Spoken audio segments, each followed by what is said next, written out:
Assalamualaikum warahmatullahi wabarakatuh. Shalom, Om Swastiastu. Namo Buddhaya. Salam kebajikan. Dan selamat sejahtera bagi kita semua. Salam hormat, kami dari kelompok 2, saya Septi Trilaili Puji Astuti dengan NIM 230-803-101026. Perkenalkan, nama saya Dia Puspita Dewi Putri Sutopo dengan NIM 230-803-101034. Perkenalkan, saya Yolanda Nanin Salsabila dengan NIM 222-310-101-105. Saya Latifan Febrianti dengan NIM 2223101011103.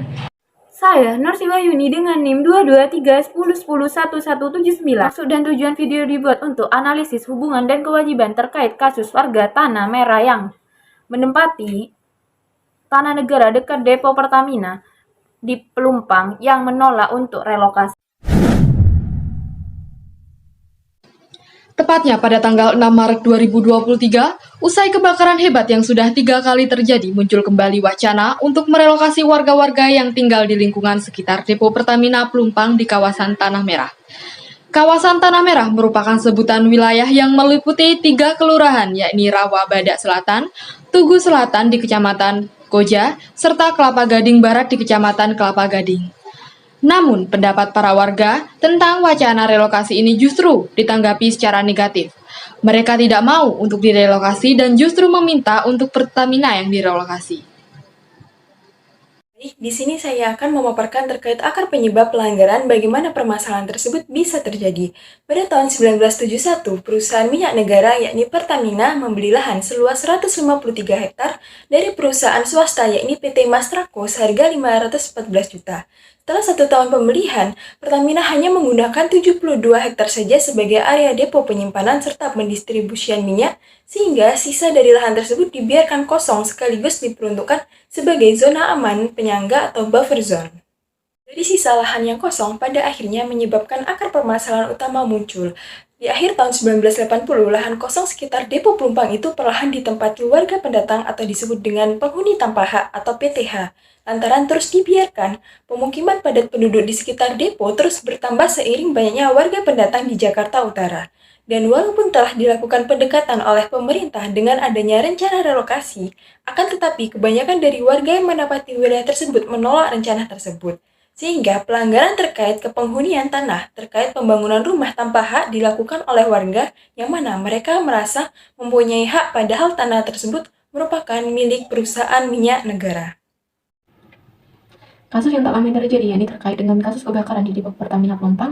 Dengan adanya kasus tersebut, kini permasalahan pemukiman warga yang terdapat di kawasan depo Pelumpang atau di kawasan Kampung Tanah Merah kini menjadi sorotan kembali.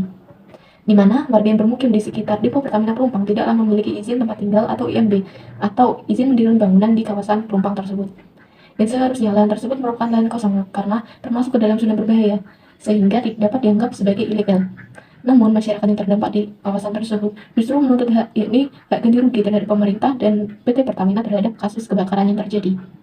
Di sini bisa kita lihat bahwa pemukiman ilegal yang tempat tinggali oleh orang-orang atau masyarakat di kawasan Pelumpang merupakan tindakan yang menyalahi aturan. Yakni sesuai dengan peraturan pemerintah pengganti undang-undang atau Perpu pasal 2 nomor 51 tahun 1960 yang menyatakan di mana dilarang memakai tanah tanpa izin yang berhak atau kuasa yang sah. Sehingga pemakaian tanah tanpa izin merupakan perbuatan yang dilarang dan diancam dengan hukuman pidana yang kemudian diatur di pasal 6. Meskipun PT Pertamina dinyatakan bersalah atas warga yang bermukim di Tanah Merah, namun tetap saja berdasarkan UU Nomor 3 Tahun 2014 tentang Perindustrian yang telah disebutkan pada pasal 116 ayat 1 bahwa masyarakat berhak untuk mendapatkan perlindungan dari dampak negatif kegiatan usaha industri. Yang kemudian berarti bahwa PT Pertamina harus tetap bertanggung jawab atas kerugian yang dialami oleh masyarakat di sekitar depo. Baik, saya akan mengeluarkan materi terkait hak siapa yang dilanggar dan kewajiban. Berdasarkan segi hukum, setelah pembelian tanah 1 tahun, depo Pertamina langsung membuat surat melalui pemerintah dalam negeri menerbitkan surat penetapan bahwa tanah milik depo Pertamina merupakan hak milik mereka yang merupakan lahan Pelumpang digunakan untuk produksi migas. Kewajiban pemerintah pasca terjadinya kebakaran di depo Pertamina Pelumpang yang berimbas dan berdampak pada warga yang bermukim di sekitar hal tersebut seharusnya menjadi pertimbangan dalam menjadi kewajiban pemerintah dalam bertanggung jawab melalui Perda Provinsi DKI Jakarta Nomor 8 Tahun 2008 tentang pencegahan dan penanggulangan bahaya kebakaran dan Peraturan Gubernur DKI Jakarta Nomor 143 Tahun 2016 tentang Manajemen Keselamatan Kebakaran Gedung dan Manajemen Keselamatan Kebakaran Lingkungan, pemerintah memiliki kewajiban untuk mengatur pembangunan gedung dan pemukiman secara tertib dan memberikan fasilitas dengan sarana dan prasarana sebagai bentuk pencegahan dan pengendalian kebakaran. Alternatif penyelesaian sengketa warga Tanah Merah dan Depo Pertamina Pelumpang. Pertama, mediasi dapat dilakukan dengan kesepakatan relokasi warga di zona terlarang Depo Pertamina.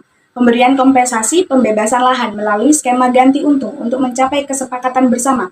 Lalu yang kedua, melalui perjanjian di mana kedua belah pihak dari warga Tanah Merah maupun Depo Pertamina Pelumpang sepakat untuk mengakhiri masalah yang berkepanjangan dengan saling memberi konsesi atau pemberian hak tanah. Lalu yang ketiga, melalui pihak lembaga penyelesaian sengketa, agar dapat menerima proses penyelesaian yang adil dan netral, dapat melalui Badan Arbitrase Pertahanan Indonesia atau BANI. Alternatif penyelesaian masalah antara pihak warga Tanah Merah dan Depo Pertamina Pelumpang perlu difikirkan pertimbangan dalam berbagai faktor, seperti waktu, biaya, keadilan untuk semua pihak agar mencapai kesepakatan, maupun akhir yang menguntungkan dan memuaskan bagi semua pihak. Pencegahan agar kasus serupa tidak terulang lagi, yang pertama memverifikasi dan klarifikasi kepemilikan tanah secara menyeluruh sebelum diadakan penggunaan maupun pembangunan lahan melalui pemetaan, pengukuran, dan pemeriksaan dokumen kepemilikan lahan yang sah. Lalu yang kedua, transparansi informasi dengan pemberian informasi yang jelas dan transparan terkait rencana penggunaan maupun pembangunan lahan kepada masyarakat dengan sosialisasi. Lalu yang ketiga, adanya pemantauan dan pengawasan secara berkala penggunaan lahan dalam kegiatan perusahaan agar tidak adanya penyalahgunaan maupun pelanggaran yang terjadi.